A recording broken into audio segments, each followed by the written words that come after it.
Hello students, very good morning. This is Manmohan sir और आज हम लोग सॉल्व करने वाले हैं चैप्टर 1 के वर्कशीट 1 को। स्टूडेंट्स, हमारे चैप्टर 1 की जितनी भी क्वेश्चन हैं, है ना, यानी इस वर्कशीट की जितनी भी क्वेश्चन हैं वो प्रॉपर्टी बेस्ड क्वेश्चन हैं और हम लोग सारे क्वेश्चन को प्रॉपर्टी वाइज ही सॉल्व करेंगे। तो वन बाय वन हम लोग क्वेश्चन को सॉल्व करते हैं। हमारा क्वेश्चन नंबर 1 कह रहा है which of the following numbers are perfect squares, यानी हमारे पास कुछ नंबर्स दिए हुए हैं और हमें बताना है कि इन सारे नंबर्स में से परफेक्ट स्क्वायर कौन सा है। तो स्टूडेंट्स, परफेक्ट स्क्वायर क्या होता है? परफेक्ट स्क्वायर वैसा नेचुरल नंबर होता है जो किसी न किसी नेचुरल नंबर का स्क्वायर हो, है ना। जैसे 1 का स्क्वायर जब हम लोग करते हैं तो क्या होता है 1, और ये 1 जो है इस 1 का परफेक्ट स्क्वायर कहलाता है। जैसे जब हम लोग 2 का स्क्वायर करते हैं तो हमारा रिजल्ट क्या आता है 4, और ये 4 जो है ये परफेक्ट स्क्वायर कहलाता है 2 का। तो सेम वे हमें फाइंड करना है कि इन सारे नंबर में से परफेक्ट स्क्वायर कौन सा है ना। तो जब हम इसे फैक्टराइज करेंगे तो हमारे पास रिजल्ट आएगा 1 × 11, यानी ये पेयर के फॉर्म में, यानी ये जो हमारा फैक्टर्स है ये पेयर के फॉर्म में एग्जिस्ट नहीं कर रहा है, इसलिए 11 जो होगा वो हमारा परफेक्ट स्क्वायर नहीं होगा। 16 जो है हमारा परफेक्ट स्क्वायर है। कैसे है? तो जब हम इसे प्राइम फैक्टराइज करेंगे तो हमारे पास जो फैक्टर्स निकल के आएगा वो 2 × 2 × 2 × 2 आएगा, यानी इसे हम लोग लिख सकते हैं 2 × 2 का स्क्वायर, है ना, यानी ये हो जाएगा 4 का स्क्वायर, और 4 का स्क्वायर क्या होता है 16। तो हमने जस्ट बताया कि अगर कोई नंबर किसी नंबर का स्क्वायर हो तो वो क्या कहलाता है, उस नंबर का परफेक्ट स्क्वायर कहलाता है। इसलिए यहाँ पर 16 हमारा क्या हो जाएगा, परफेक्ट स्क्वायर हो जाएगा। सेम वे 36 हमारा परफेक्ट स्क्वायर होगा और 64 भी हमारा परफेक्ट स्क्वायर हो जाएगा। तो इन सारे नंबर्स में से 16, 36 और 64 हमारा परफेक्ट स्क्वायर होगा। अब हम लोग बढ़ते हैं क्वेश्चन नंबर 2 की ओर। क्वेश्चन नंबर 2 हमारा कह रहा है which of the following numbers are perfect squares of even numbers, यानी यहाँ पर अगेन हमारे पास कुछ नंबर्स दिए हुए हैं और हमें बताना है कि इन सारे नंबर्स में से इवन नंबर का स्क्वायर कौन सा है। तो स्टूडेंट्स, हमें याद रखना है कि इवन नंबर का जब भी हम लोग स्क्वायर करते हैं तो उसका जो परफेक्ट स्क्वायर होता है वो हमेशा इवन नंबर ही होता है। जैसे 2 हमारा क्या है, इवन नंबर है, और जब हम इसका स्क्वायर निकालेंगे तो क्या होगा 4, यानी 2 का स्क्वायर क्या हो गया 4। 2 हमारा क्या है, इवन नंबर है, और इसका परफेक्ट स्क्वायर भी क्या हुआ, इवन नंबर हुआ। इसलिए हमें याद रखना है कि इवन नंबर का स्क्वायर हमेशा इवन नंबर ही होता है। तो अगर इन सारे नंबर्स में से हम इवन नंबर को फाइंड कर लें तो हम बता सकते हैं कि ये सारे नंबर्स इवन नंबर के स्क्वायर होंगे। तो जैसे हम लोग स्टार्ट करते हैं 121 से, तो 121 हमारा इवन नहीं है, ये हमारा ओड है, इसलिए ये इवन नंबर का परफेक्ट स्क्वायर नहीं होगा। ये अगेन ओड है, ये भी नहीं होगा। 784, यस 784 इवन नंबर का स्क्वायर होगा, है ना। 576 ये भी क्या होगा, हमारा परफेक्ट स्क्वायर्स होगा इवन नंबर का। तो इन सारे नंबर्स में से 784 और 576 क्या हो गया, हमारा परफेक्ट स्क्वायर्स हो गया इवन नंबर का। नंबर 3 हमारा कह रहा है which of the following numbers are perfect squares, यानी हमारे पास कुछ नंबर दिए हुए हैं और हमें इन नंबर्स में से बताना है कि परफेक्ट स्क्वायर कौन सा है। तो स्टूडेंट्स, हमारा एक प्रॉपर्टी है कि कोई भी नंबर, है ना, कोई भी नंबर जो इवन नंबर ऑफ जीरो से, यानी किसे, इवन नंबर ऑफ जीरो से इंड हो रहा हो, किसे इंड हो रहा हो, इवन नंबर ऑफ जीरो से, तो वो परफेक्ट स्क्वायर होगा। जैसे एग्जांपल के लिए 100, तो 100 क्या है, 00 कंटेन कर रहा है, तो 00 जो है वो क्या हो गया, इवन नंबर ऑफ जीरोज के अंदर आ गया। तो अगर इवन नंबर ऑफ जीरोज होगा तो वो हमारा परफेक्ट स्क्वायर होगा। जैसे यहाँ पर क्या है 000 है, तो 000 क्या होगा, ओड नंबर ऑफ जीरोज हो जाएगा, अगर ओड नंबर ऑफ जीरो होगा तो वो परफेक्ट स्क्वायर नहीं होगा, है ना। यहाँ पर हम लोग देख रहे हैं अगेन हमारे पास इवन नंबर ऑफ जीरोज़ है, यानी 4 जीरोज़ है। तो अगर इवन नंबर ऑफ जीरोज़ होगा तो यस ये नंबर भी हमारा क्या होगा, परफेक्ट स्क्वायर होगा। यहाँ पर हम लोग देख रहे हैं 2 2 4 1 5 जीरोज़ है ना। तो यहाँ पर क्या हो गया, ओड नंबर ऑफ जीरोज़ हो गया, ओड नंबर ऑफ जीरोज़ हो गया। तो अगर हमारे पास ओड नंबर ऑफ जीरोज़ होगा तो अगेन वो भी परफेक्ट स्क्वायर नहीं होगा, है ना। तो आई होप क्वेश्चन नंबर 3 आप लोग अच्छे से समझ लिए। अब हम लोग पढ़ते हैं क्वेश्चन नंबर 4 की ओर। हमारा क्वेश्चन नंबर 4 कहता है कि बाय जस्ट ऑब्जर्विंग, यानी हमें जस्ट ऑब्जर्व करके बताना है, क्या बताना है ना, the digits at ones place, यानी हमें वंस प्लेस के डिजिट्स को ऑब्जर्व करके बताना है कि इनमें से कौन कौन सा नंबर परफेक्ट स्क्वायर है ना, या परफेक्ट स्क्वायर हो सकता है।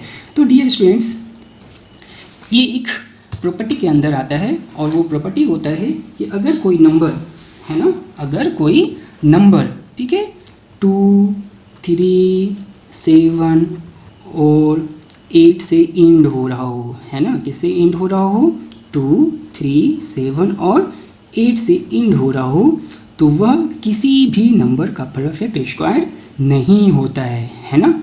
जैसे 1026 1026 ये इस नंबर के अंदर नहीं आता है, इसलिए ये जो होगा हमारा परफेक्ट स्क्वायर होगा। 1022 एंड हो रहा है क्या चीज़ से, 2 से, क्या चीज़ से एंड हो रहा है, 2 से। तो अभी हमने बताया कि वैसा नंबर जो एंड हो रहा हो 2 से 3 से 7 से और 8 से, तो वो परफेक्ट स्क्वायर नहीं होगा, है ना। अगेन हमारे पास नंबर है 1024, तो ये एंड हो रहा है 4 से, यानी इसके वंस प्लेस पे कितना है, 4 है, तो ये परफेक्ट स्क्वायर होगा, है ना, ये क्या होगा, परफेक्ट स्क्वायर होगा। और लास्ट है हमारा 1027, तो ये एंड हो रहा है किससे, 7 से, है ना। तो अगर 7 से एंड हो रहा हो तो वो अगेन परफेक्ट स्क्वायर नहीं होगा। तो by simply observing the ones place, है ना, we can tell easily whether the given number is perfect square और नॉट। ओके, तो ये था हमारा क्वेश्चन नंबर 4। अब हम लोग पढ़ते हैं क्वेश्चन नंबर 5 की ओर। How many non square numbers lie between the flowing pair of numbers. Students, यहाँ पे हमारे पास 2 नंबर है और वो पेयर में है, यानी हमारे पास नंबर है 7 और 8, है ना, क्या है, 7 और 8, है ना। तो पूछ रहा है इन दोनों नंबर के बीच में कितने नॉन स्क्वायर्स नंबर होंगे। तो नॉन स्क्वायर नंबर्स क्या होता है स्टूडेंट्स, नॉन स्क्वायर नंबर जैसे हम एक एग्जांपल के थ्रू बता रहे हैं, जैसे 1 का स्क्वायर क्या हो गया 1, 2 का स्क्वायर क्या हो गया 4, है ना।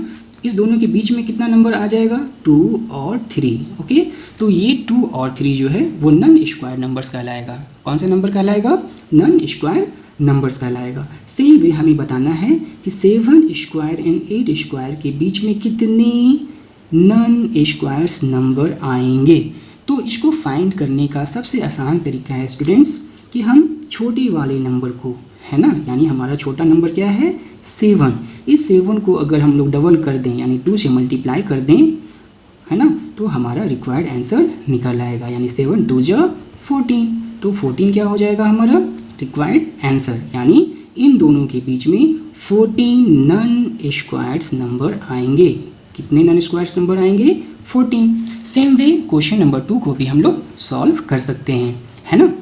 अब 10 स्क्वायर और 11 स्क्वायर के बीच में कितने नॉन स्क्वायर आएंगे, तो हम लोग क्या करेंगे 10 × 2 कर लेंगे, यानी 10 2 जा क्या हो जाएगा 20, यानी इन दोनों के बीच में 20 नॉन स्क्वायर्स आएंगे। ओके, अब हम लोग पढ़ते हैं क्वेश्चन नंबर 6 की ओर। क्वेश्चन नंबर 6 हमारा कह रहा है write down the correct number in the boxes. Students, यहाँ पे हमारा कुछ बॉक्सेस बने हुए हैं और हमें इन बॉक्सेस में करेक्ट नंबर पुट करना है। तो सबसे पहले हम लोग क्वेश्चन देखते हैं कि हमारा क्वेश्चन क्या है। हमारा क्वेश्चन है 100 square minus 99 square, 100 square minus 99 squares. तो स्टूडेंट्स, इस तरह के क्वेश्चन को हम लोग कैसे सॉल्व करते हैं, तो इसके लिए भी एक प्रॉपर्टी है। उस प्रॉपर्टी में हम लोग क्या करेंगे, अगर हमारे पास, है ना, कोई n नंबर हो, है ना, n क्या हो, कोई नंबर हो, और इसके ठीक बाद यानी n+1 कोई अनदर नंबर हो, तो इस दोनों के बीच क्या रिलेशन बनता है, तो इस दोनों के बीच रिलेशन बनता है n+1², है ना, -n² इक्वल टू होता है हमारा n+1+n, है ना। ये हमारा एक प्रॉपर्टी फॉर्म करता है और इस प्रॉपर्टी के थ्रू ही हम लोग इस क्वेश्चन को सॉल्व कर सकते हैं। तो यहाँ पर n क्या हो गया हमारा 99 और n+1 क्या हो गया हमारा 100। तो हमारा रिजल्ट क्या कहता है, हमें क्या करना है, n+1 यानी n+1 क्या है हमारा 100 और इसमें क्या ऐड करना है n क्या है यहाँ पर 99, और जब इस दोनों को हम लोग ऐड कर लेंगे तो हमारा रिक्वायर्ड आंसर हो जाएगा 199। यानी सिंपली हम लोग क्या कर सकते हैं, अगर इस तरह का कोई दो लगातार नंबर हो, है ना, एक बड़ा हो और दूसरा ठीक उससे छोटा हो, ठीक, तो इस दोनों को सॉल्व करने का ट्रिक क्या है, हम लोग आसानी से दोनों नंबर को ऐड कर लेंगे और जो सम आएगा वही हमारा रिक्वायर्ड आंसर हो जाएगा। ओके, सेम वे हमारा है 27² - 26², तो यहाँ भी हम लोग क्या करेंगे 27 + 26 कर देंगे, तो हमारा रिजल्ट क्या आ जाएगा 7 6 13 कैरी 1 2 2 4 1 5। ओके, ये हमारा क्या हो गया रिक्वायर्ड आंसर। इसी तरह से हमारा नेक्स्ट क्वेश्चन है 569² - 568², तो हम लोग क्या करेंगे 569 + 568 कर लेंगे, है ना, तो क्या हो जाएगा हमारा रिजल्ट 9 8 17 कैरी 1 6 6 12 1 13 कैरी 1 5 5 10 1 11, और ये हो गया हमारा रिक्वायर्ड आंसर। ओके, नेक्स्ट सवाल है हमारा which of the following triplets are Pythagorean, यानी यहाँ पर कुछ नंबर्स दिए हुए हैं और वो ट्रिपलेट में है ना, ट्रिपलेट्स मतलब क्या होता है 3, है ना, तो यहाँ पर हमारे पास 3 नंबर्स दिए हुए हैं और हमें बताना है ना, कि कौन सा ट्रिपलेट पैथागोरियन है।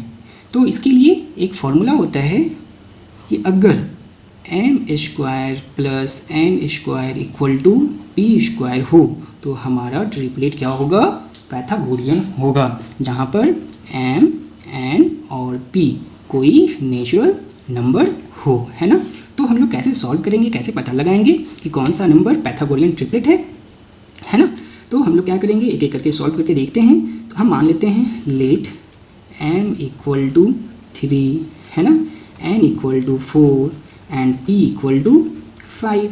ओके, तो अब हमें क्या करना है, इस फॉर्मूला पे पुट करना है, यानी क्या हो जाएगा 3² + 4² इक्वल टू हमें कितना आना चाहिए 5², यानी क्या हो जाएगा 3 का स्क्वायर जब हम लोग करेंगे 3² क्या हो जाएगा 9 + 4 का स्क्वायर क्या हो जाएगा 16, अगेन 5 का स्क्वायर क्या हो जाएगा 25। तो हम लोग देख रहे हैं यहाँ पे 25 इक्वल टू क्या हो गया 25, है ना।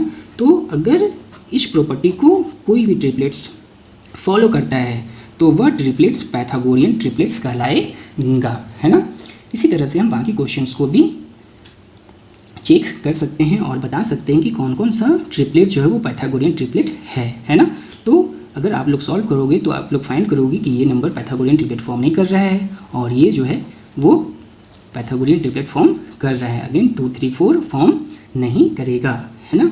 तो ये था हमारा चैप्टर 1 वर्कशीट 1 का last question. Okay, next worksheet हम लोग अगली वीडियो में शेयर करेंगे, तब तक के लिए थैंक यू, बाय बाय।